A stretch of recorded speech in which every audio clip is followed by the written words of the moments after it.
I'm a bit iffy about the time gates, but it can also be like rather nice that not like a portion of players can just speed ahead and just own the entire server, so everyone is kind of on the same level.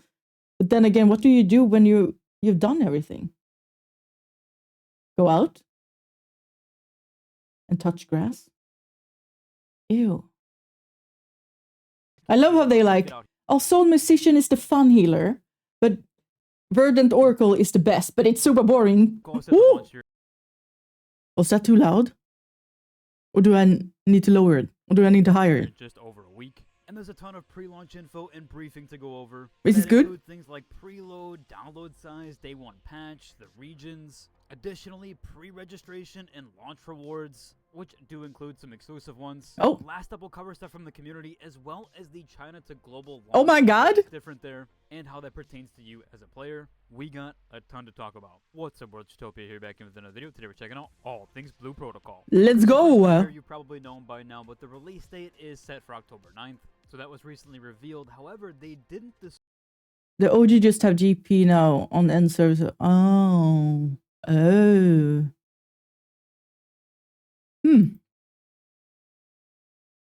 Disclose the exact time, but we do have some information pertaining to the release time. Now, this might not be the official one, but it is stated. You can have a pig mount? Where we can see here at the top the app ID, of course, and everything and all the information there. Oh wait. But at the very bottom. What the hell is UTC in my time? Is this midnight? To set. Is it midnight or 12 or midday? Yeah, bandit guy to the oblivion. Thank you. Like, is this midnight or midday? Midday, right? It must be.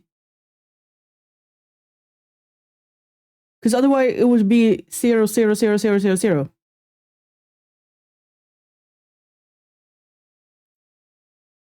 And then it's like a perfect time for me. Then it's like 2 p.m. It's like my normal streaming hours. If it's not like midnight. I think it's midday, right?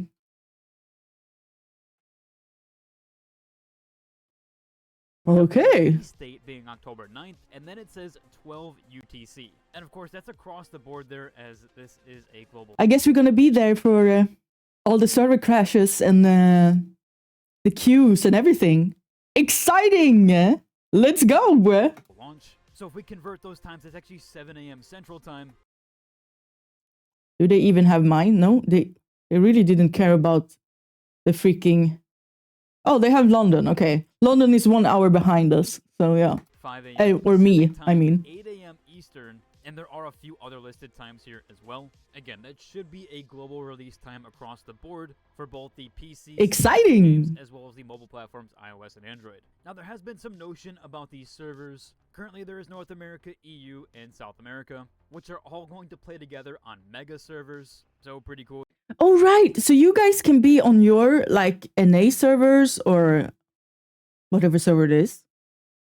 And you can still play with EU? That's great. Then you don't have to try to, like... Then we don't have to try to, like, match it. Yay! That's way easier, thank God. It's always so stressful when everyone is trying to get into the right server. Oh, that's great, that's great. There you'll be able to swap layers and lines. They do mention that Southeast Asia is actually coming later. That one is under a what? Why? Though. They do mention that a couple of countries will be listed later or published later, probably closer to the game's release and when they do showcase the global release times. For right now, it's what we have. Again, this is the only official times we have so far. That is based on the Steam database. That is not necessarily concrete, so do take that one with a little bit of grain of salt, but more than likely, hopefully... Yo, thank for the head pats, Kyo. Welcome in. How are you? I can connect to Aussie, but still got worse ping in my party based on it. What? What the hell? Asking what about preload information, a day one patch, etc. Oh, guys, look away. Hi, my name is Jesper Ising. Hi and bye. So far, there is no preload information officially posted just yet. However, from previous tests and prior... What? Shouldn't it be a... We must be able to, like, download this game before launch, right? Come on. I'm okay, hope you're doing great. Ah, I'm glad to hear that you're fine. I'm good. I'm finally back after 3 days. Feels like I've been gone forever. Oh my days, oh my days. But ping doesn't matter for MMO. No, it doesn't matter that much, honestly. You can get away with a lot. I doubt it considering how... Oh, maybe. That's gonna suck for people who can't download the game fast. It's been 84 years! Yes, it has! Beta test, they did actually give you 1 to 2 days to pre-download, so I would assume it would be probably the same with launch. Typically, Steam is pretty good about that, as well as their own client and launcher. I'm not sure... Then technically, if we do get a preload, it should be today or later today, right? Maybe tomorrow. Big games can be kind of rocky sometimes when it comes to preloading, and I do have no idea about the iOS or the Google Play platform, but I assume that there might be some sort of pre-download there as well. Now, as far as the launch sizes, or the size that it's going to be, for PC, it currently lists at 35 gigabytes on Steam installed. Typically, that actually is a bit larger than what you can actually download. Oh my god, oh my god! Eyes of Crimson! Thank you for the follow. Thank you, thank you, thank you! Hello, hello, hello! Welcome in, welcome in. How are you? I have been summoned to send blessing for your struggles. My struggles? Oh my days! You can pre-reg now and download it on launcher. Oh, yeah, I did pre-reg, but I'm kind of waiting for, what's it called? The Steam version, I guess. I'm fine, I'm fine. I'm doing great. Finally back after 3 days of not streaming. How dare I? How dare I? Gives a little bit of discrepancy there, a little bit of room. With the closed beta test, I still have that installed on my PC. That is actually listed around 26 gigabytes. I would guess the launch size is around then, depending on how big the pre-download is or the day one patch. I would also recommend that if you do have the closed beta test installed and you didn't want to play through Steam, or you might even be able to transfer the files over, and if there isn't a pre-download, or if it's only a few hours beforehand and you have slow internet, then I would recommend keeping the closed beta test on your PC. More than likely, you'll just be able to patch the game and it will actually keep the original files. I was able to do that with Diablo 4 and several other games that I played in the closed beta and beta test for. Developers usually tell you to delete it, but it's kind of funny because if you didn't delete it, you actually saved yourself a ton of time. I believe in the case of Diablo 4, it was around 40 gigabytes that I actually did save on time there. So the same thing here, I'm going to keep Blue Protocol installed on my PC from the closed beta test. I don't really care about playing through the Steam client. Although, as I mentioned, you could probably start the pre-download and then move your files into the Steam folder. It might even recognize those and then save you some download time. It looks so anime. Size, though, that is listed around 7 gigabytes. Currently, I've tested this on my iPhone. I can actually not download, but... Oh shit, you can play it on your phone? You can notify yourself here with the download. It's Blue Protocol. Apparently a new MMO that is launching in like... What is it? 3 days? Kinda insane. So we're gonna try it out when it comes. So that's why we're just watching some videos about it now, so we can be ready. This isn't a good side to me. No, me neither. Me neither. I'm always iffy when it comes to like mobile versions of MMOs. Is it going to be free? I believe so. It's probably gonna have like a battle pass or something, but it should be free, right? Download for when the game launches. It also will automatically download the game as soon as it's available. But if we look at the bottom here, it actually does showcase around 3 gigabytes. Some websites have it listed around 7 gigabytes. So yeah, not exactly sure what it will be there. Wait. Does it mean like, are the mobile people gonna play with the PC people? Or are they gonna have their own server? Confusion. Bruh, I don't want to pay for she. Bruh, I feel you, bruh. But I think it's free.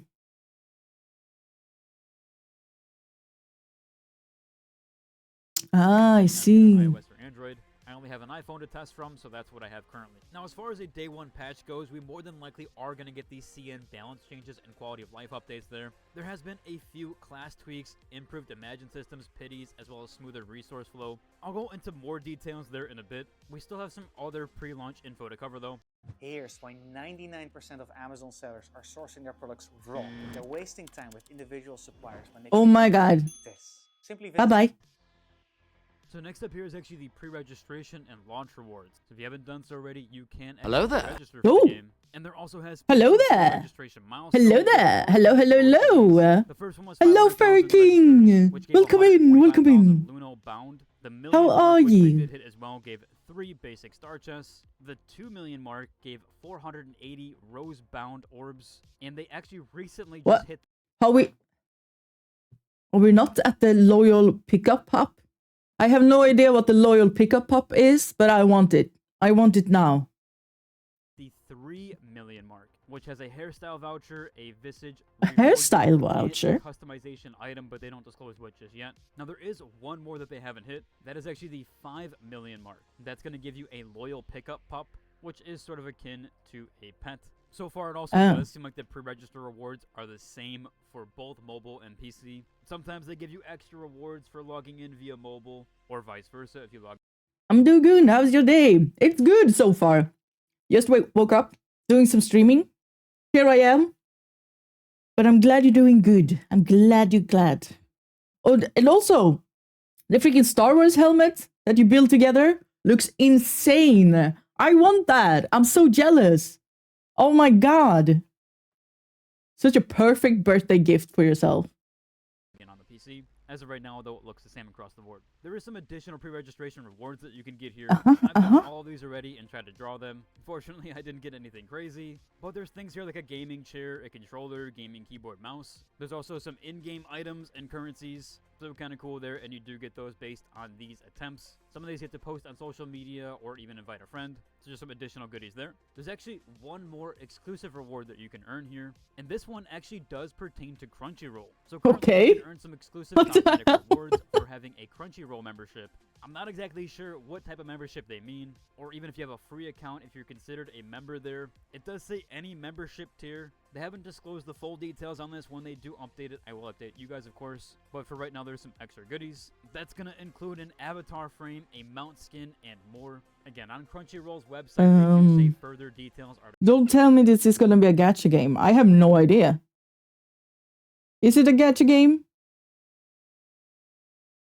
come still, so we don't have the full details there. When it is updated, I will let you know. Now, jumping back to the CN client versus the global client. It has gacha, yes, As I sadly. mentioned, there are Oh, going to be some things that were carried over and some things that are actually different. Now, for the overview of it and the larger picture here, they have done some more roles clarified with tanks, heal, DPS more defined. There was the Ranger rework that plays much cleaner than the original Blue Protocol. There's now more open flow, fewer stop and load breaks. Now, the difference here also is on global, the Season 1 will begin. However, currently, CN has been in Season 1, so they actually were going to be in Season 2. However, that has actually been delayed for them, which will likely be Ranger rework. so kind of akin to Lost Ark there, but they're actually fast-tracking it. This next part actually does pertain to CN, so it's not different or changed. However, this is currently their updated patch notes that might have not been in the closed beta. This first one pertains to the combat system. Luck actually now boosts lucky effect damage and healing. Lucky For effect every 10% damage? luck actually What the hell is affects that? damage. Now it actually affects both damage and healing. One tap. Premium outfits have gacha and some minion system are only real gacha I'm aware of. Oh! Well, as long as it's just costumes and things, I don't really care. Wait, what are we watching? Blue Protocol!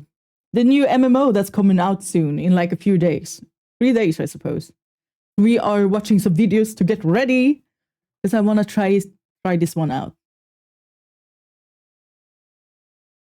Input combos had been refined, and int scaling had been reviewed. There was a few examples for the classes, we'll just go over these quickly. Ice Mage for its spear and beam multipliers, talent placement was tuned for smoother rotations, and they also did some smaller coefficient passes across several classes. Again, this is just like a baseline summarization of the recent CN patches. I might be asking what to day one, what should you be doing?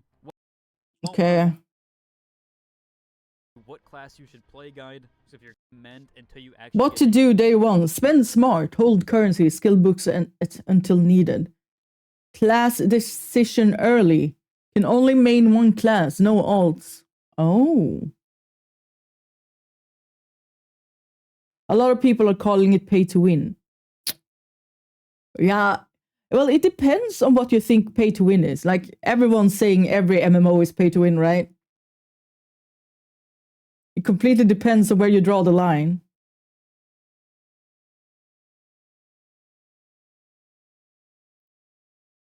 Nice. So, okay. I want to see the classes. Is this the class? Best class is spec guide. All classes and specs guide. Blah, blah, blah. This sounds good. Oh, hello, Canon.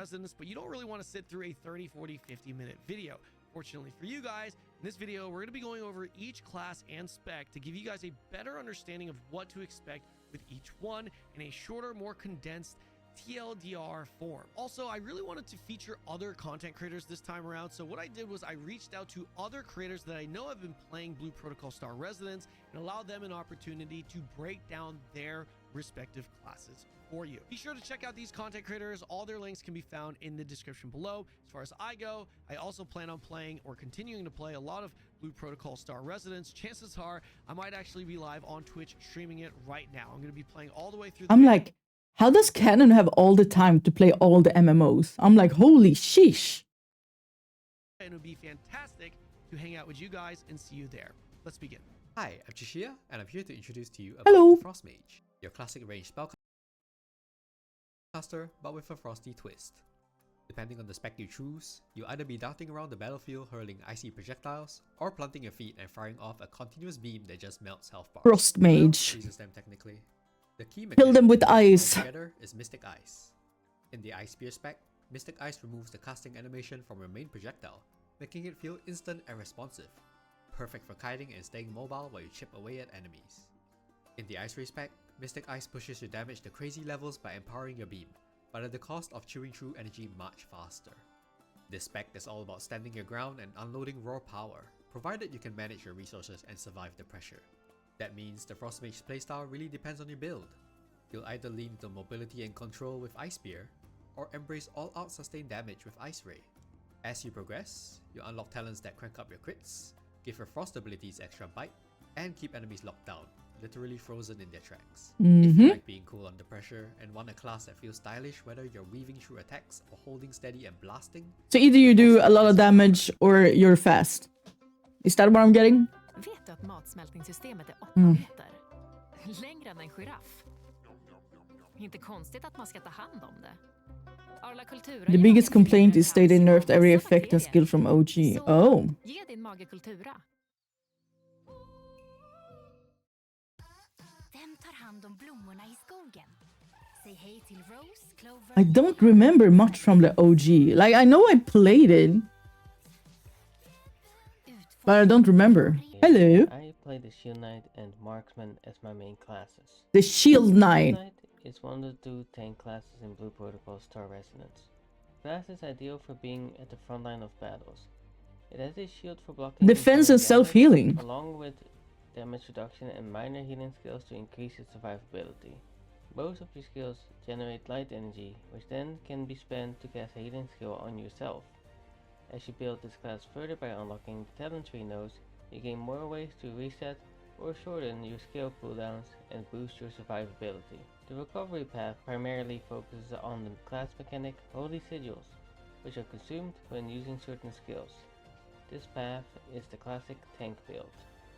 In contrast, the shield path also uses sigils, but leans into passes from your spec skills to stack raw HP.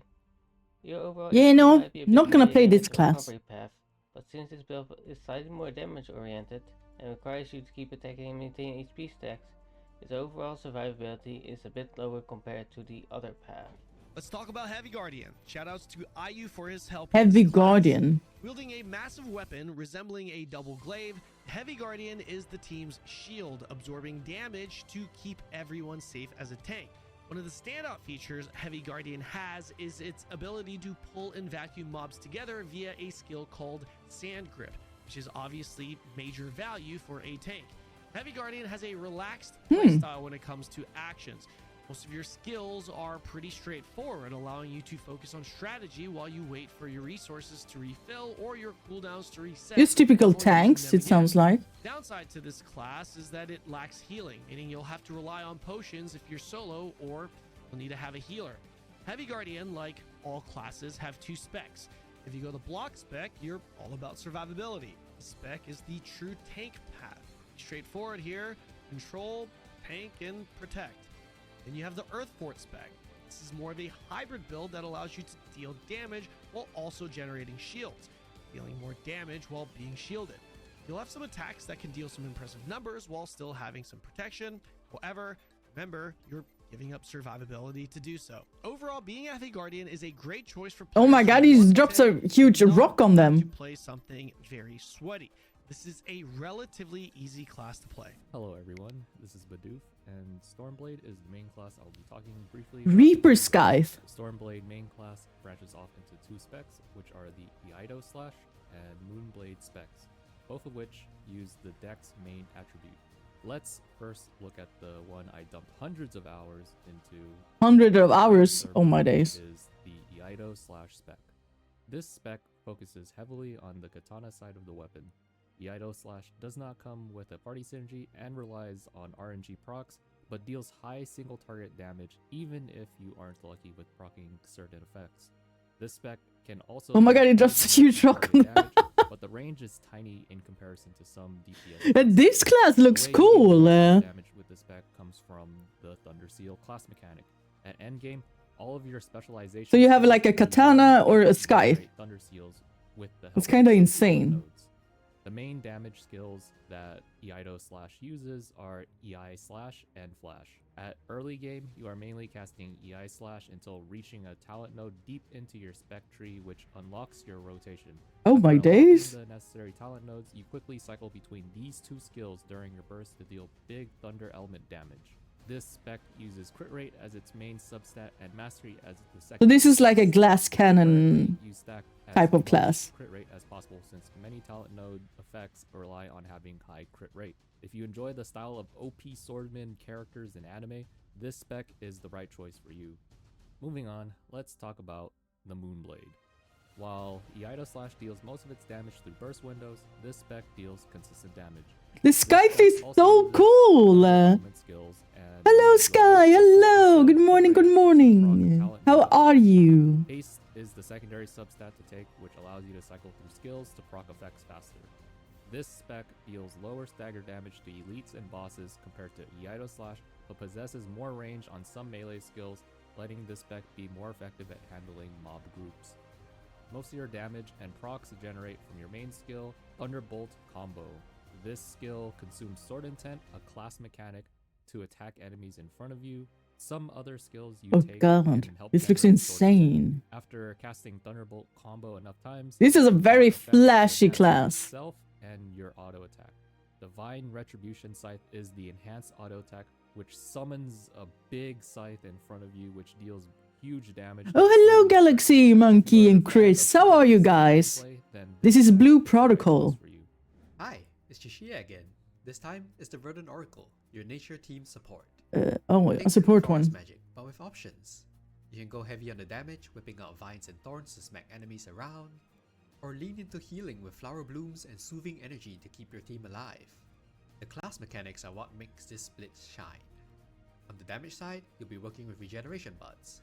These not only amp up your offensive skills for bigger hits, but they also burst with restorative Oh, energy damn. whenever you activate healing skills. That's a giving big you AoE damage heal. and abandoning your role as a healer. You can even summon deers with Deer Rush, What? letting you hit hard while still keeping Okay. sustain rolling. On the healing side, you'll be relying on a class mechanic. Hello, Birmingham. How are you? How are you? Welcome in. Welcome in. Cooldowns, so you can keep your team safe in the prolonged fights. The more petals you cycle through, the more you can keep your allies topped up through even the nastiest boss phases.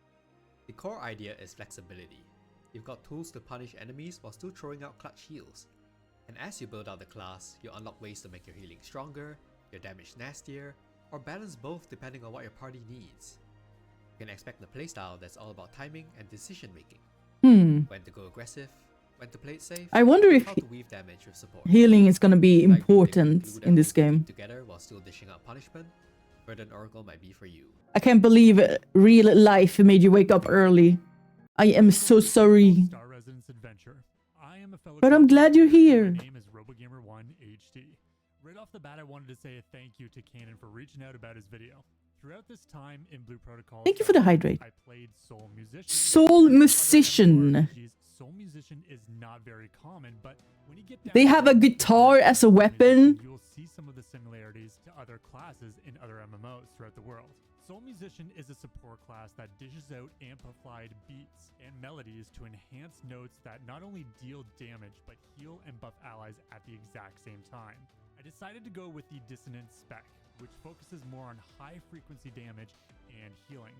The fact that this class has a guitar makes me want to play it. Throughout my time playing the They're class, just like I learned that I really had to maximize my burst killing mobs with the sound of their guitar. Hello? No, I built up my Isn't that called OP as hell? provide with healing over time and added damage. All throughout an encounter, I would be cycling my cooldowns as quickly as possible for maximum damage and buffing allies. While gearing up Soul Musician, I found myself focusing on magic power through intelligence, the haste for quick skill activation, and of course, That's gonna be my class, gonna be a buff bard.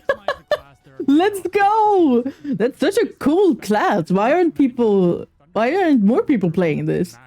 Currently though, I'm cycling between Fallen Star and That's so cool. If you're looking to become a support class that can rock out for some musical damage but heal at the same time, Soul Musician is the class for you.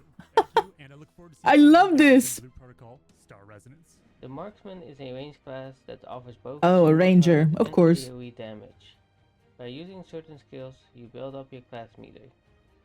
Why does it always feel like the ranger is almost always OP in every MMO? Or maybe I'm just damaged from BDO, because I remember like the ranger was so horrendous to deal with in BDO. Reaches the maximum threshold, you can enter an enhanced mode until the meter depletes to 0. While enhanced, some of your skills deal more damage and gain additional perks.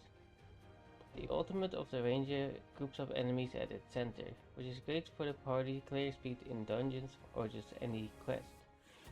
With the wild pack spec of the marksman class, you fight alongside wolves, which are your primary source of damage. The talent nodes in its path further increase the damage of your skills as well as your wolves. Oh! With the falconry spec, you fight alongside. Well, I love the fact that they have deals damage whenever you animals. land critical hits.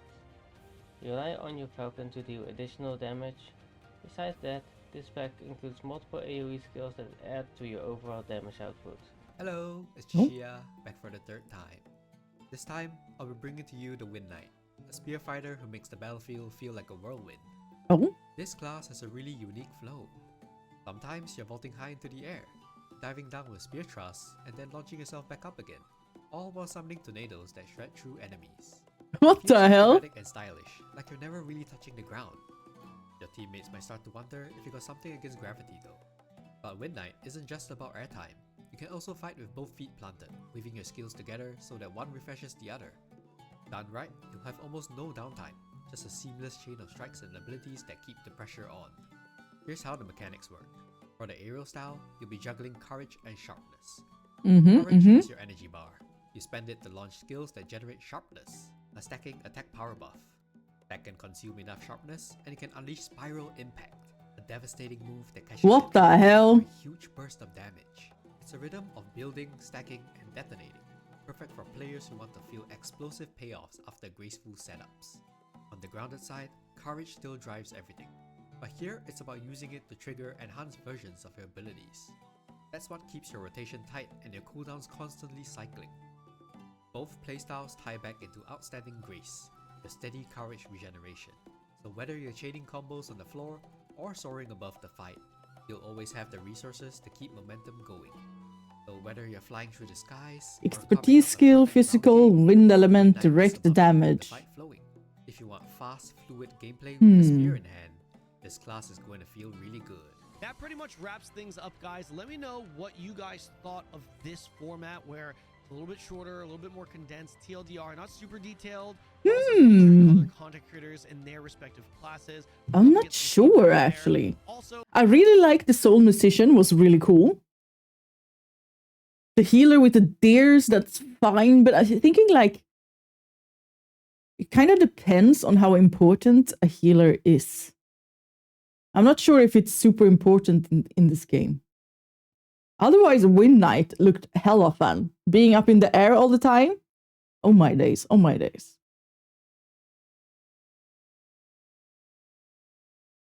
Or maybe just like Ranger, staying far away and just pew, pew, pew, pew, pew. Shooting arrows. That sounds nice too.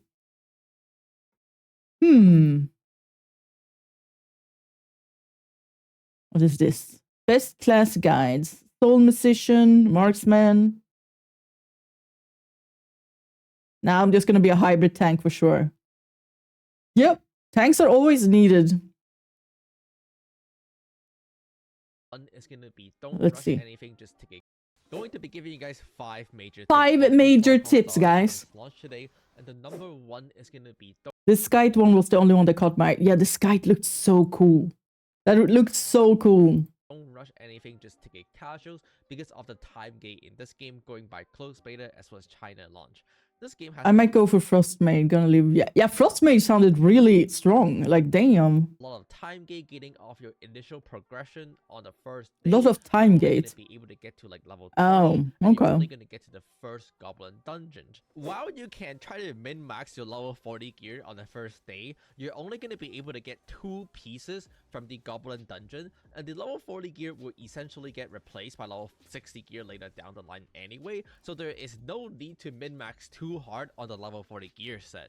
You can pretty much get everything done in about an hour a day, including catching up on the storyline, and optionally if you want to do the side quests. Side quests are not required to do in this game at all. If you do complete the side quest, they'll give you a hefty amount of EXP, and you'll be able to hit the level 60 cap earlier. However, someone else will eventually easily catch up just by doing the daily quest and getting the EXP there. Majority of the EXP in this game come from the main story quest as well as the daily quest, and the max level cap in this game is level 60, which you can eventually hit just by doing only. So you're basically just gonna do side quests if you're really bored. That's it? Daily quests anyway. So side quests are not too important to do. They give very little reward, and outside of the fact that you want to push the highest level possible, they're not required. Now, of course, with that being said, the second biggest tip I can give you, other than subscribing to the channel for even more tips, is to, of course, do your daily quest. I'll be giving you guys a list of daily quests right now in this video, but you can do everything you need in a day under 10 minutes. I share regularly on my VTuber channel on twitch.tv/I'm10101010. So if you do end up having questions on the first Let's day, go 10 10 10 10 10. definitely drop by. Thank you for the tips, and I'll be reading all of them. Heading to the seasonal hub, you're gonna see the battle pass daily quest here. The battle pass daily quest is extremely important early because this is going to be majority of the EXP. You're able to get 2 million EXP on each of this reward. So when you get 50 point, you get 2 million EXP. When you get 100 point, you get 2 million EXP. And when you get 200 point, you get another 2 million EXP. Okay. You can optionally go all the way to 500 to get a bonus basic star chest, which contain a random upgrade item. But if you're really lazy, you can just stop at 200. Getting to 500 is a nice plus though for that chest for some additional upgrade item like skill books. With that being said, we're gonna start off with the unstable space, which is your daily dungeon. You can do an unstable space by pressing I into the party finder menu, clicking unstable space. Party finder menu, let's go. Different rotating dungeon here. They're very easy to do. They don't take any gear. You can just click auto match and then just become captain because it's easier, and just wait for the queue to pop and just simply do it. If you're really lazy, you don't want to wait. It's like I can play with NA people, right? But if I make a guild, can NA people join that guild? Like, can all the Pond Hub join the Pond Hub guild? Really? Oh my god, that would be amazing. For the queue, you could enter this solo by pressing the single button and then press challenge. and the game is gonna automatically assign you AIs that allow you to go into the unstable dungeon by yourself. However, you do potentially lose out on the multiplayer of war, so I don't recommend this unless you're really lazy. The dungeon itself is really fast anyway. You basically come in and you get straight to the boss, and you can just like press auto battle if you're really lazy, and they can go do something else. The dungeon itself take maybe a minute to do in totals. The boss are extremely quick, especially at late game. I hope you get to like test the classes before you have to choose one, because I want if the Wind Knight or the Ranger feels like really nice to play, then I might choose them, or I just go for the healer one. You know, healers are always going to be useful, maybe in dungeons. Not sure though. We love mega servers, yay! Definitely want to do your guild daily check-in by coming to the guild hall and then talking to Laura. You're able to do your daily check-in. You can just talk to her, skip over, and this complete your daily check-in.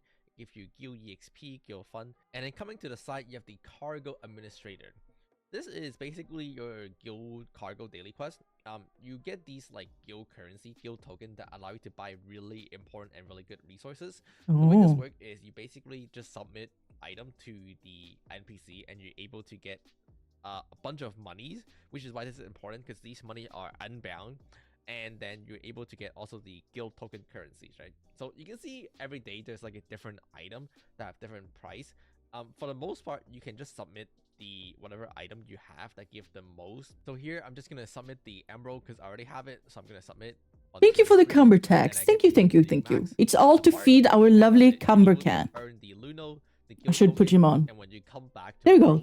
You're able to get the rest of the guild token when you return, and then the guild token can be spent weekly to purchase really good item at the top right here, which is going to be the guild merchant. I think it's pretty cool that you can earn premium currency. Yeah, that's cool that you actually can earn it in game. Focus potion. That's nice of them to put in. Skills, energy, or guild supply chest and other stuff like that.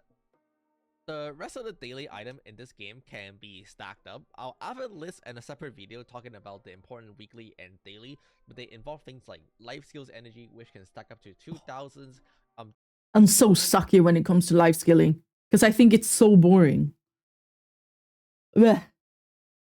Daily commissions, which can stack up to actually 3 times, so you can miss it by 3 days, as well as daily boss or daily elite kills, which once again can be missed up to 3 days, and you only really have to clear them once every 3 days. The final important daily to do, and it's also going to be my tips number 3, is to utilize the mysterious shop. Coming into the cash shop, a lot of people might ignore this because Zero hates RuneScape confirmed. Honestly, like the amount of life skilling BDO forced you to do, I'm freaking traumatized. I can't. No. It's so boring. I just want to kill people or mobs, you know? That's the fun part. The life skilling one is like, I can do it if I have to get like better gear, but oh, I will suffer. They're like, oh, I'm a free-to-play player, there's no item for me in the cash shop.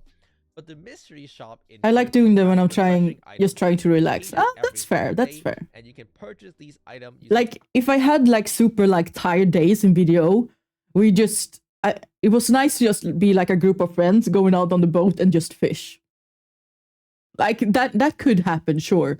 But like spend hours having to gather and have to make sure your fucking imps go and gather more stuff, and you have to make beer so you have more energy. Like, oh, blah, blah, blah, blah, blah, blah. It's so boring.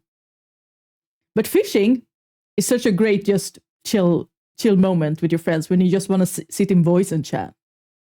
The bound rose orb. So these are currency you're able to earn in the game.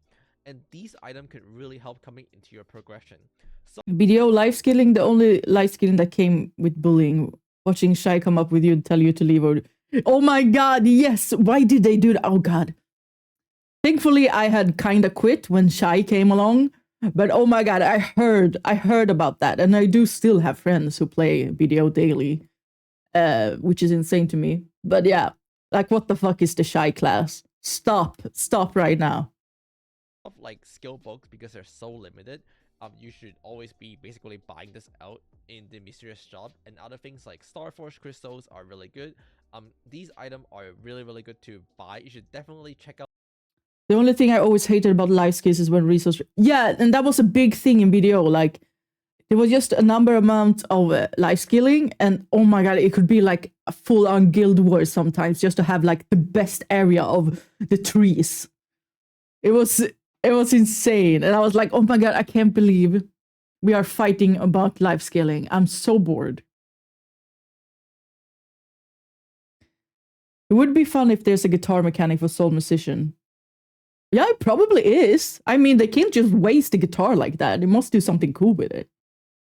Your mysterious shop every single day and determine what item is worth your value. In my opinion, the most important item to buy in the mysterious shop is going to be skill books, at least at the beginning of the game, because they're extremely gated. Once you have your important skills to like level 6, maybe the rest of your skills kind of similarly to like a good spot, then you can consider to stop buying skill book and just rely on the weekly income from the other shop. But otherwise, the second most important item to buy is probably going to be the Starforge crystals, because these is the Starforge crystals and the books. Okay. There's 2 levels of Starforge crystals. There's a level 1 and then there's level 2. The level 1 allow you to refine gear up to level 10, so you can stop buying Starforge crystals when you get close to having all of your gear being close to level 10. However, the level 2 you should always be buying. Okay. Some other items that I would also consider buying is going to be Mech Shard, which are these items that increase your refinement chances. And since your refinement resources are so limited, increasing them to the highest chances so you don't fail is going to be really important. And finally, the final item that's actually considerable is going to be the Lunar Pouch. Yeah, same now. If they have some really good costumes that I feel like I must have, then rip my wallet. Rest in pieces. Oh, look, BDO! Just because we talked about it. I swear to God. Lunar Pouch is considerable when you're at the very late game where you're starting to push for level 7 gems. Because level 7 gem costs a lot of Luno and you're actually gonna run out. So it's worth considering to get money that ways. Unless you're at the very late game and you're starting to push level 7 gems, then you're not really gonna run out of money. The bound Luno anyway. Hello, Virtuoso! Hello! How are if you're you? Like a pay-to-win player and you know you're gonna push for like really strong late game. Pay-to-win player, oh my days. Pouch, but also maybe additionally some of the other items like Star Chest.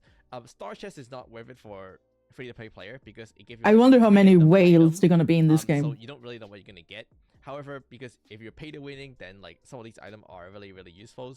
Like you can get skill book early on to push your gear score. You can get more of this refinement item, you can get more Luno. So if you pay to win, you can also worth considering buying some of these like RNG items. The fourth tip I have for you guys today is going to be to utilize the handbook as well as the features button. Both these buttons are pretty good for beginners as they explain what you can do. Starting off with the handbook, you're going to have probably a 7-day login bonus for a new player. But more importantly, you have the menu and the preview button that tell you about recommended playstyles, what you can do on every single day, and what time do these time gate unlock. Oh, okay. That's good. It kind of teaches you like every single day, like what are some things you can do to progress in the game, and it serves as a really beginning point for a new player to figure out what there is to do. But most importantly, they give really good reward. Some of them even give skill books coming to here. Actually, let me claim this. They actually give 5 skill books here, and it could be really good to boost up the power level of your characters. On the other hand, the preview tab will tell you what new features are going to be coming and what day they're going to be unlocking. Oh. So if you scroll all the way down, it's going to say like, hey, there's a new map that unlocked later in this day. All right, because it's like a time limit. Today there's going to be a new dungeon. There's going to be a new. I don't know if that's a good thing or a bad thing. A new tower and stuff like that. Likewise, the features menu give you a really good idea of daily as well as weekly activity to do. I'm starting off with the daily. Of course, you have the daily mission. This is going to be the one in the season hub, the one I previously talked about, like the points. You have the unstable space, the 2x dungeon, your boss hunt, your elite hunt, and you can see I have 2 attempts a day for this elite hunt. Your guild check-in, the commission board, and then the cargo mission. And once you're done with it, it'll check off. Likewise for the weekly, it kind of shows you a bunch of stuff that you could do. You don't have to do these a week. So the chaotic realm are like just dungeon. Both is a bi-weekly things. But likewise, this gives you a general idea of what you can do, and most importantly, Interesting. what time do these activity might potentially open. Leisure activity. Definitely don't underestimate leisure activity, and they can potentially give you gears. Otherwise, they're like a fun thing to do when you don't have anything else to do. Coming into the next tips, we have do your trial path as well as the trial quest. Trial path. So the trial path can be found in the guild hall right here on the left side with the trial path administrators, right? This is really essential to do because this gives you talent points, and it's gonna be how you unlock your talent tree. It's very easy to do. Just pick the one that corresponds to your class. So if you're a DPS, you can click Strength. If you're a tank, just do Guardian.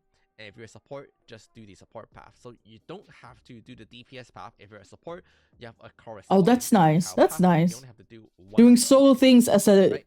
The Guardian one is just like support is horrendous support sometimes. Like, make sure you heal your partners so that your partner doesn't die. The DPS one is slightly harder because you have to kill the monsters within 40 seconds, and it's just straightly dependent on gear. You can see there's a recommended gear score at the top right. For the most part, once you're over gear, you can just come in and use the auto battle, and you can easily beat these enemies. Auto battle. Okay, nice. But again, the main reason why you want to do the trial path and get all the reward is because coming into this reward tab, you can see that every free trial path that you do give you 2 of these talent point, right? And you can do all 30 trial points to get a bunch of talent point. So it's very important that you do your trial path. Auto battle. That's very mobile. Again, just mobile-ish. for your path, it's very easy to do, right? Other than that, there's also going to be the talent quest given by Arona. Coming into town right here, you can find Arona sitting right here. Hello, For some Arona. reason, she is not marked on the map, so a lot of people do not know how to find her, but she's basically under the central district. Coming down from the stairs right here, you're going to be able to find Arona. She's going to give you a quest that have you kill like 50 mob, followed by a elite mob. And it is very important that you do this specific side quest because this also gives you talent point. Going to be uploading a lot more Blue Protocol Star Residence tips over the next couple of days, so leave your question in the comment below. Be sure to subscribe to the channel to stay up to date with more Let's tips. go, let's go. Thank you, 1010. Thank y'all. We need to like this video. Then we have this one. I think this goes in more depth about the classes. Blue Protocol Star Residence is set to launch here in just under 2 weeks. And whether you did or didn't get to play the closed beta, or you're just prepping for launch, you might be asking, what Are those balls actually like a mount? That would be hilarious. Or you're just prepping. Like, look at them. It looks so stupid. I love it.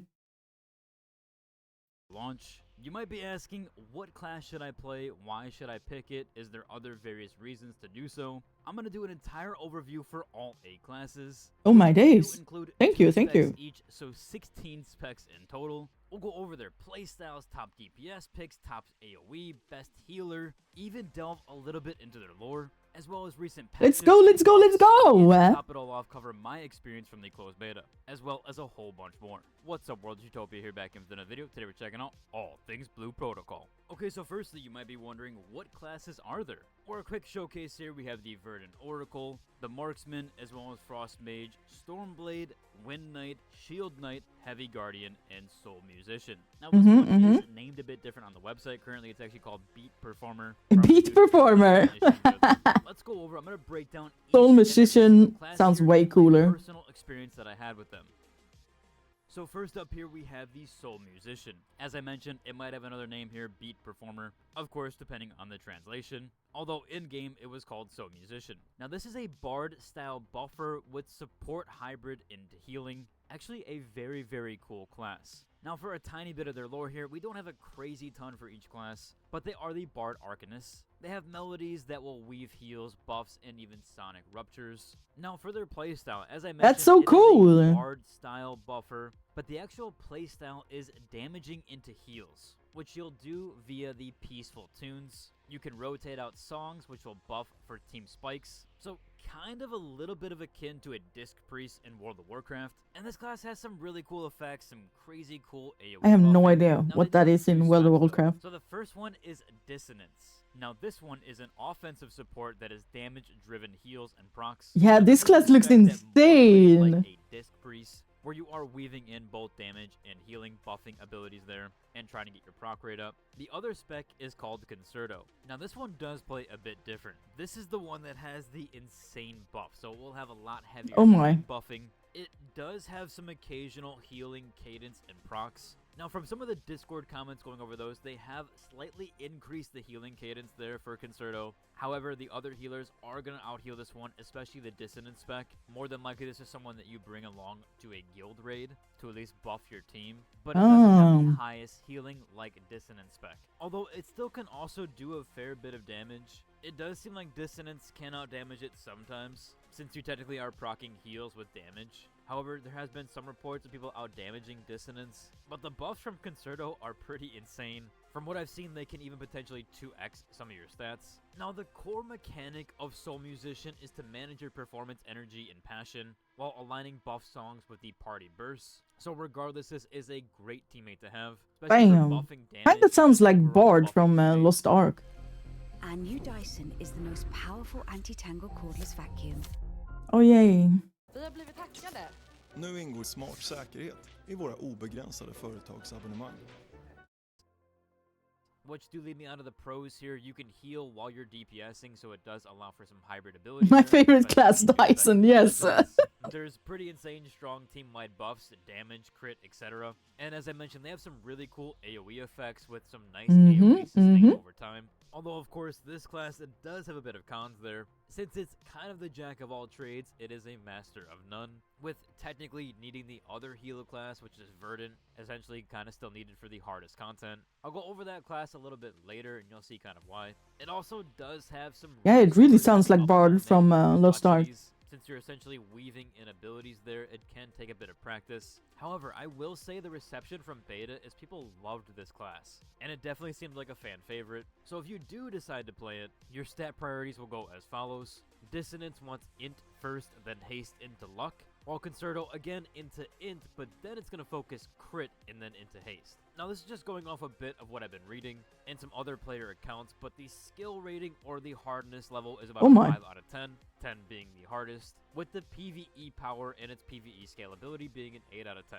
Again, if you love support that adds damage and enables big party spikes, then Soul Musician is the class for you. Next up here is a class I saw taken by a lot of people, and that is Marksman, which of course is a DPS class. Of course, Ranger is always popular. Wardens of the Frontier. They are a pact bound to falcons and wolves to hunt from afar. Now, Marksmans have a ton of different playstyles across different games, but for this one specifically, they are a ranged DPS with Wolf-Falcon assists, which give them a strong single target focus. But they do have an AoE spec. The first one though is called Beastmaster. For obvious reasons, they do control beasts, and they have the Storm Arrow spam that allows for some insane single target burst. They do have an AoE spec here though called Falconry, and that's a crit-driven AoE and battlefield control. For those two specs there, it does seem like Beastmaster is the better one. In fact, some people are calling it the best spec in the entire game. Of course, that could vary come launch, but it wouldn't surprise me if the Ranger's gonna be freaking OP-ness. Insane damage, and they definitely were always one of the top ones, especially in my guild raids, etc.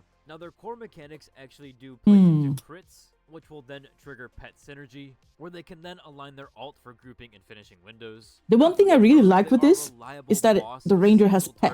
This is also according to some CN logs. They do very, very well. They also do have some good team utility here with brief and vulnerability windows and even grouping ults together. Of course, their pet synergy and versatility allows for some additions there. Now, a class doesn't come without their cons though. Because Beastmaster is just kind of renowned as the much better spec, they are limited on their AoE outside of ults or... It's AI quirks, yeah. The spec does have its downsides, and you also do have to deal with the pet AI quirks. And in literally every single game, the pet AI quirks do play a part. Now, for your stat priorities, Beastmaster will go Agility, Haste, Mastery, The cool thing about this is falconry will focus on the same 2 starters, agility, haste, and then crit though for its 3rd. So it won't feel as bad if you do end up swapping specs with the same gear. Now for its overall skill, I've heard this is actually a really easy class to play. So it is currently 3 out of 10, but the PvE power is 9 out of 10. So if you want a class that's easy to play with really high PvE power, some even saying it's the best in the game, being comfy with consistent range DPS and useful team tools, then this is the DPS class for you. Next up here we have the Shield Knight, which is a paladin type tank. Of course, usually paladin tanks have off heals, and this one does as well. Now for the small amount of lore, of course they are Oath-sworn paladin, and they are in the light forged mail. Their playstyle of course is frontline aggro, blocking, and with clutch heals. Now it does of course have 2 specs like all classes. The first one is called I wish I could play tanks, but I just suck at being that close to mobs. I just die. I just freaking die. I need to be on a safe distance. This one does have more HP and damage overall, but is still sturdy. Now, from what I gather from comments as well as just playing overall, people actually do prefer. I love tanks. I love tanking in ESO. Oh! Frontlining is too nerve-wracking. Yeah, it really is. I can't handle it. I cannot handle it. So essentially, the shield spec has healing, shields, and even damage reduction. So it is considered the more of the fan favorite. Now, of course, its core mechanics are mostly tanking, but it's to maintain your light force. I like my in and out in classes. Oh, right, assassin type. For sustain. As I did mention, your healing circle / ring is going to be near 100% uptime with the shield spec near the end game, or depending on how you actually build it. For the pros of this class, it's extremely durable with off-healing, rings, and judgment. It has some really good flexible builds. Yeah, like if you play tank, you're always gonna be popular in every group. Overall, everyone always needs a tank. Compared to DPS classes, and it is much slower and methodical mobility-wise. Paladins usually do not have the best mobility, so that's kind of renowned for them. Especially if you played games like World of Warcraft, your mobility is quite terrible. Now for their stat priority, again this is going to vary per spec. Recovery will be strength, mastery, and then into crit. Now the shield spec has somewhat similar here for the stats, but it's obviously going to be strength for your first prio, then haste, and then into mastery. So you're going to skip crit altogether. Both of these will use mastery. So if you are one to swap between these specs, you probably should focus on getting mastery first. But haste is the main priority for shield spec. For some smaller tips here that people have mentioned is to rotate your damage reduction heal rings and then into taunt. And of course, pre-plan your boss tank busters. This class actually does require a decently higher skill rating, or at least the difficulty rating is around a 6 out of 10. But its PvE power amongst a lot of people is a 9 out of 10. People really do like the paladin tank. Again, because of how much versatility it has with off healing and just tanking in general, damage reduction, etc. People really do like this class overall. So if you want a more universally valued tank with clutch sustain, this is the one for you. Next up here we have Wind Knight. Wind Knight. Mobility Lancer. Now for their little bit of lore here, it is a Sky Lancer blessed by tailwinds who fight between leaps and dives. Ooh, he looks so cool. Air loops with dive strikes and even constant motion and even buff stacking. So pretty cool there. They do have some versatility and great mobility, obviously. For the 2 specs here, first up is Vanguard, which consists of Gale. I like the thing that he's like up in the air. Like jump, jump, jump. Mostly focus on empowering your auto attack, which then those will empower other attacks, a chance of making 2 huge burst skills. You're also wanting to constantly energy regen and repositioning there. However, it does seem like the second spec here is actually more favored, which is called Skyward. This one is more aerial juggling. He looks so fun! As I mentioned, it is a fan favorite and is actually considered the more hard-hitting DPS, where a lot of people were able to complete the challenges much faster on Skyward than Vanguard. However, again, if you like chain comboing, Vanguard is actually better or more preferable, but it does seem overall that Skyward will do more damage. You also can stay in the air a lot more, avoiding ground-based patterns and boss attacks. It has great AoE and respectable single target damage. Yeah, I love that. Some freaking ground freaking AoE damaging from a boss, and you're like, nah, I'm just gonna jump up in the air and stay here. It's all good. It's all good. Then you're also weaving in jump strings into powered dives. Again, being able to avoid a lot of the boss attacks. So the pros are, of course, extreme mobility and uptime. Yeah, this class is very universal when it comes to that. And you have minimal downtime when mastered, meaning you can be in the air a lot of the time for this class. The cons, I love it that. does have a very high skill floor. Oh. Not essentially a high skill ceiling here, a high skill floor, meaning even just getting the basic grasp of the class is going to take quite a lot. It also misses versus mobile bosses a lot of times. And unfortunately, from a lot of players and God even damn it. client players, they do mention it can be historically bug sensitive, so it can have a lot of bugs attributed to it. For your stat priority here, per spec, Vanguard is going to focus on strength, then haste into mastery. Skyward is completely different here. Strength, of course, as the main stat, then into crit, and then into luck. So unfortunately here, you're not going to have the universalness with being able to swap between specs, or at least your stats are going to be all messed up for it. Some micro tips here: practice the air control in an open world. Raise your camera also for better aerial aim. So increasing your FOV overall should help you with the class. Why is always the Dimensions cool related, classes the the hardest skill rating one? is a 9 out of 10. It is a very, very hard class to master. And it also has a lower PvE power at 7 out of 10. I did see some Discord comments saying that this is the forgotten class. So unfortunately, Forgotten it has class? a really high skill floor and a high skill rating, making it quite difficult. Gives to me master. insect glade from Monster. Oh my god, it really does! With the jumping and stuff. I'm kinda sad they don't have like a dual blade character. I always played the dual blade in Monster Hunter. Yeah, I was obsessed with Monster Hunter when it just came out. Oh my days. But I know a lot of people had issues with like major bugs and things with the game. However, if you want the most kinetic, combo-heavy DPS, where you love mastering movement abilities, giving you some near extreme mobility, then this is the DPS class for you. I absolutely love the dual blades, right? It's so much fun! Aggro melee burst DPS, and this class is one of the highest fan favorites. For the Oh, I can imagine. Who can channel thunder through transforming blades. Oh, they do have Boobas. discipline and burst in a single flash. For the overall playstyle, they do swap between the sword and scythe. They have fast combos and even iframe slashes around boss windows. Now again, just like all the other classes, they do have 2 specs. The first one here is Iato Slash, where you're building up thunder. Yeah, I can imagine this one is like hella popular. Some of the build guides, they are saying to use that thunder sigils mainly I wonder why they keeping like your blade intent at 100 for instant Iato. It's also very flashy, fast combos are always nice. It feels good when you play it. Kinda how the playstyle is. So far, And the sword and the scythe, does seem to be the fan favorite, with those noting weapons more are higher always going to damage be popular. But the second spec here is called Moonstrike, where they have sustained combo. Sigh, my edginess is so tracking me to this class. Mood! That's such a More mood! potential in the future. They did some updates to skill, Thundercut, and Moonstrike. You also are tying into your Hello, Red Skull. Hello. How are you? How are window you? with Stormflash and Overdrive. There's not a ton of build guides for Moonstrike currently, or Moonblade.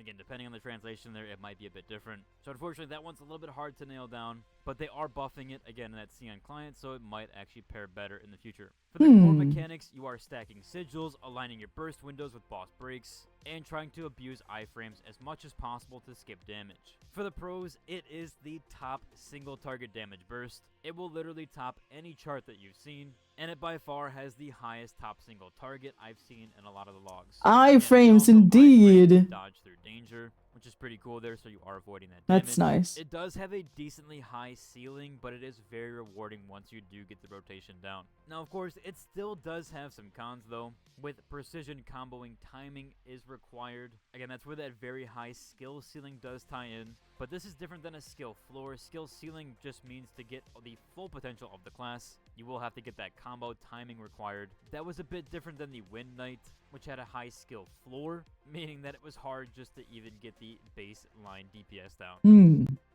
This one also has a weaker sustained AoE versus true AoE casters. That's especially the case compared to Frostmage, and we'll go over that class in a bit. For stat priority, the Iota Slash, that's going to be agility, crit, and then into mastery. Moonstrike or Moonblade is of course agility, but then into haste and luck. So again, unfortunately there, the gear is not going to be interchangeable there. You're going to have to swap around your stats. For some smaller tips here, you do want to save your burst for these stagger breaks. You'll notice when a boss does get a stagger break, it will have that on their bar and kind of tick down. Oh. Of course, they also do usually lay down And you do have to learn the iframe timings on key skills, or you can potentially get hurt. For its skill rating and overall difficulty, that's going to be a 7 out of 10. Not the hardest class to learn, but it's definitely up there. For its PvE power, though, it is a 9.5. Oh my days. Again, this more than likely is the best DPS class in the game, even beating out Marksman, which is very close, though. So honestly, if you want to be the best on the logs,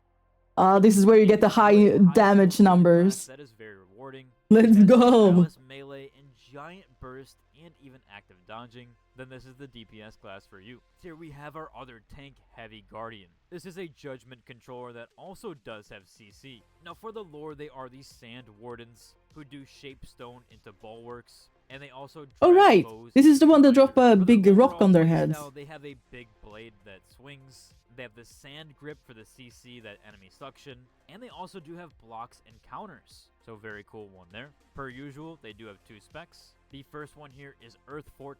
It's an easier tank with shield offense and even damage reduction. Now, it was a little bit hard to find build guides for Earth Fort, but you're essentially grouping mobs together with sand grip. You're keeping your stone shield up and then popping your resolute breath to detonate. It can actually hit for 30% of max HP right before you re-shield on bosses, and you're also maintaining your rage burst windows. It does seem like people actually prefer the second spec here, which is block. This tank does have a really cool weapon though. I like the design of it. And you can even summon giant falling boulders. People also do mention that this one is a higher damage spec. Just kill them with rocks. Into extra crystals that will help your threat. That's going to smoothen your counters as well. It was actually kind of hard to find Heavy Guardian builds here. It was actually one of the lower classes chosen. Oh, Charge Blade!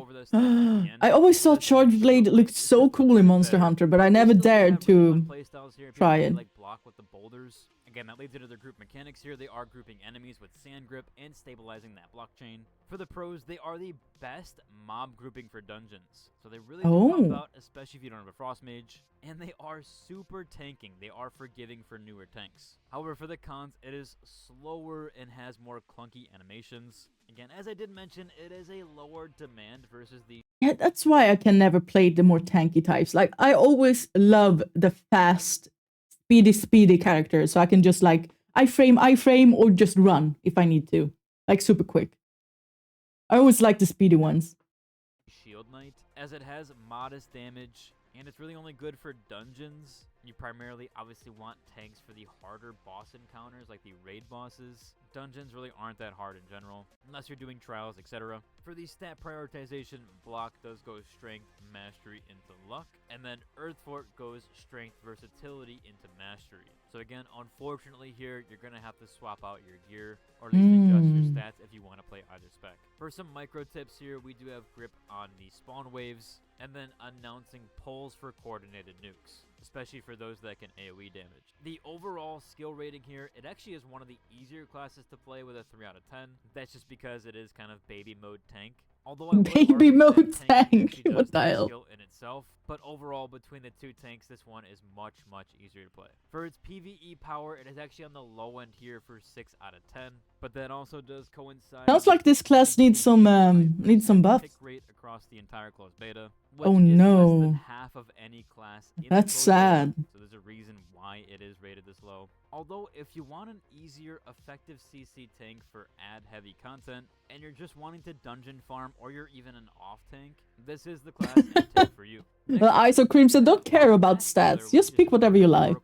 This is a dedicated support heal class. For their lore, they are groove seers who plant life sigils, where their wounds do bud and bloom back to life. Okay. For overall playstyle, they are a nature blooms with hot... Why is it always a nature-themed healer? Of course, heal while DPSing, which is their smite spec. And again, that does lead us onto the specs.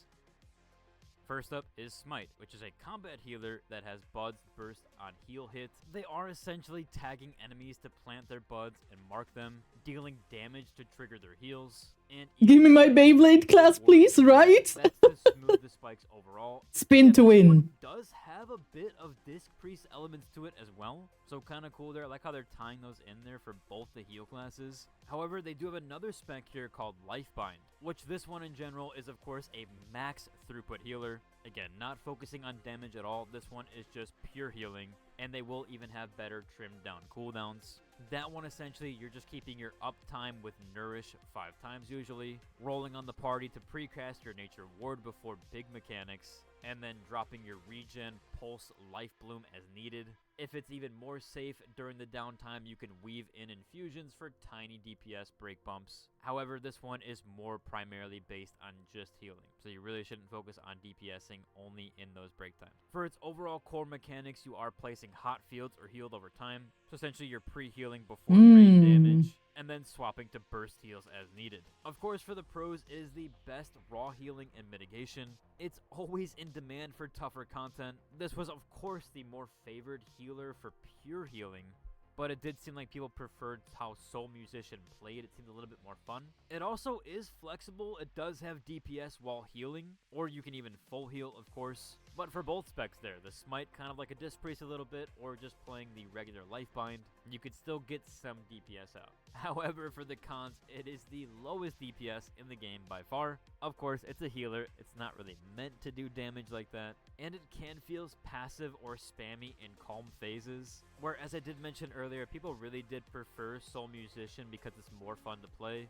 This is just a basic healer, so it can be a bit boring at times. Now, for stat priority wise, Smite is going to focus on Int, then Luck and Mastery. Lifebind is Int as well, then into Haste, and then Mastery. So this class actually does have some parity with the gear, although you will need to swap around the Luck and Haste stat. For some smaller tips here, you plant your heals where melee is stacked. I don't know. Pre-hotting or pre-healing the raid. Hot is heal over time. And then you do, although, have to watch your aggro spikes. It's never fun to just be purely heals. Especially in a lot of other MMOs. That can happen in this one as well. Hmm. Now, this one isn't actually that hard to play. Its skill rating is a 4 out of 10, because you do have so many heal over time mechanics. It's kind of doing a lot of the passive work for you. Although its PvE power is a 10 out of 10. And this is essentially the backbone of your raid, and it will guarantee a party's success if they can out-heal those damage mechanics, especially if you have DPS that are just standing in fire. So I would definitely pick this class if you wanted one that gets you a guaranteed raid spot and helps your team and guild succeed. So if you want the best healer in the game, this is the class for you.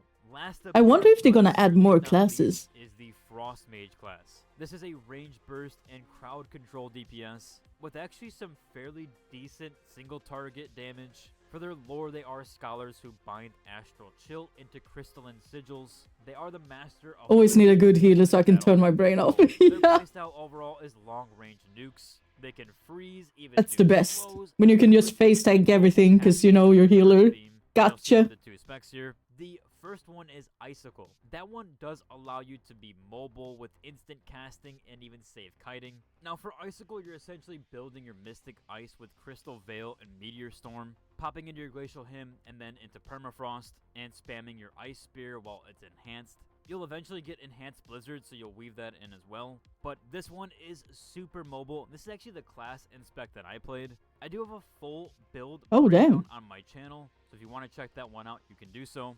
They do, however, have one other spec here that is also renowned for being fairly decent. It's called Frost Beam, where you're channeling your beams for huge DPS if your stationary uptime is high. You're essentially dumping your energy into Ice Raid to stack Mystic Ice and Ice Arrows. You could still cast Maelstrom into Freezing Gale. That's to help refill while also using Glacial Hymn and Permafrost. So these do have... That is like either you kill the opponent in like one hit or you die yourself. But once you get to endgame and the harder raid challenges, you're not going to be able to tank through raid mechanics unless you can push your gear score very high. That is where Icicle actually does win on pure DPS. Because if you miss your burst window on Frostbeam, you're going to really struggle on maintaining high DPS. That is actually why I would recommend Icicle spec. If you wanted to, though, you could start with Frostbeam and then go into Icicle. That'll help you with your trials a bit earlier on, as that's going to output higher damage, especially because you can be stationary in those trials. However, Icicle is just the better all-around spec, in my opinion. For core mechanics, you are building and spending Ice Prongs with pre-positioning to avoid beam drops, again, dependent on what spec you take there. And then you are weaving in CC. A laser, yeah.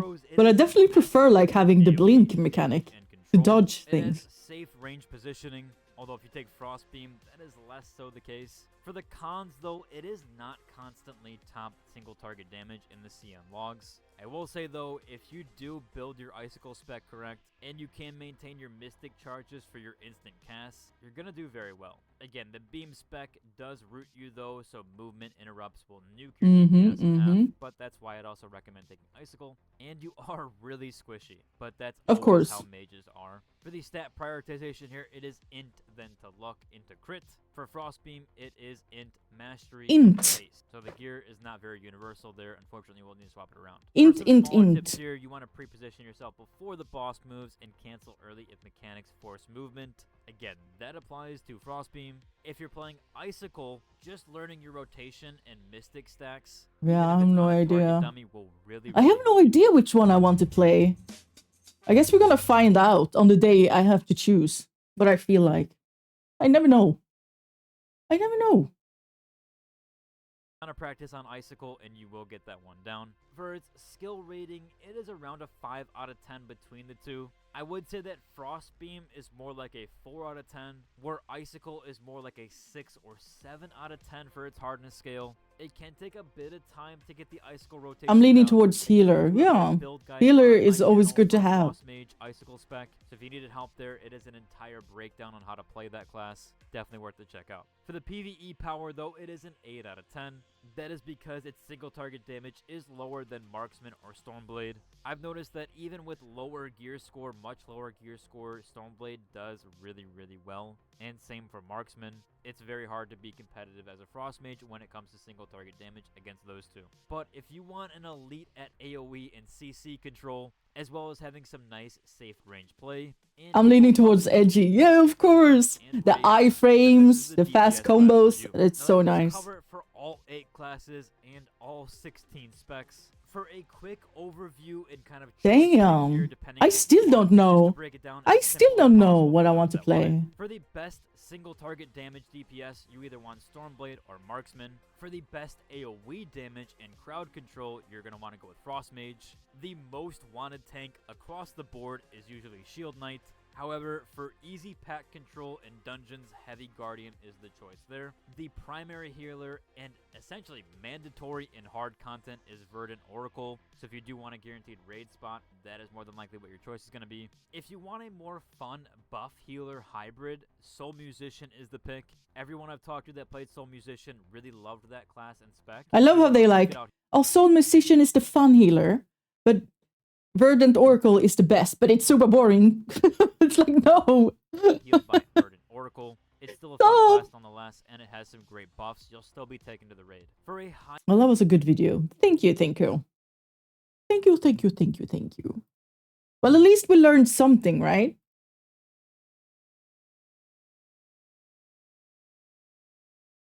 I'm a bit iffy about the time gates, but it can also be like rather nice that not like a portion of players can just speed ahead and just own the entire server, so everyone is kind of on the same level. But then again, what do you do when you've done everything? Go out and touch grass? Ew.